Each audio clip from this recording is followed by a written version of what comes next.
Hi dear students, welcome to my channel. இன்னைக்கு 11th கெமிஸ்ட்ரியில் problems தான் பார்க்க போகிறோம். ஆர்கானிக் கெமிஸ்ட்ரியில் இப்போது நம்ம ஈத்தீன் எடுத்திருக்கோம். ஈத்தீன் கூட பென்சில் பெராக்சைடை ஆட் பண்ணுறீங்க.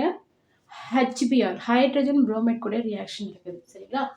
ஸோ இப்போ நடக்கும் பொழுது இது ஹெச்பிஆர் எப்படி பிரியும்? ஹெச் ப்ளஸ் பிஆர் மைனஸ்ன்னு பிரியும். இந்த புரோமின் போய் இந்த சிஹெச்சோட அட்டாச் ஆகும். அப்போ இந்த பாண்ட் இங்கே ஷிஃப்ட் ஆகும்பொழுது இந்த ஹைட்ரஜன் இதோட ஆட் ஆகும். ஸோ அப்போ எப்படி ப்ராடக்ட் கிடைக்கும்? CH3 CH2 Br கிடைக்கும். எத்தில் புரோமைடு உங்களுக்கு ப்ராடக்டாக கிடைக்கும். புரிஞ்சிச்சா? அடுத்தது பாருங்க, இங்கே இருக்கிறது அசிட்டால்டிஹைட். அசிட்டால்டிஹைடை கேமினோஃபோர் யூஸ் பண்ணி ஆக்சிடேஷன் பண்ணுறோம். ஆக்சிடேஷன் என்ன? Addition of oxygen. ஸோ ஆல்டிஹைடை ஆக்சிடேஷன் பண்ணால் அது என்ன மாறும் அப்படின்னா ஆசிட்டாக மாறும். ஈஸியாக நான் வச்சுக்கோங்க. ஆல்டிஹைட் ஆக்சிடேஷன் பண்ணால் ஆசிட். ஸோ அப்போ CH3 COOH. ஓகேவா? இங்கே எக்ஸ்ட்ரா ஒரு ஆக்சிஜன் ஆட் ஆகும்.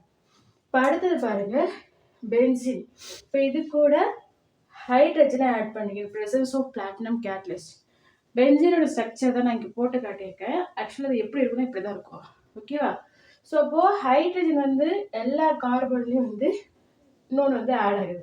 அப்போ ஆட் ஆகும்பொழுது இங்கே இருக்கக்கூடிய இங்கே இப்போ எப்படி இருக்கும்? Single bond double bond single bond double bond இப்படி தான் இருக்குது இல்லைங்களா? அப்போ எப்படி இது மாறிடும் அப்படின்னா இந்த மாதிரி மாறிடும். ஓகேவா? அதாவது எப்படி ஆயிடுனா CH2 CH2 CH2 CH2 CH2 CH2 இப்படி மாறிடும். ஓகே, புரியுதா?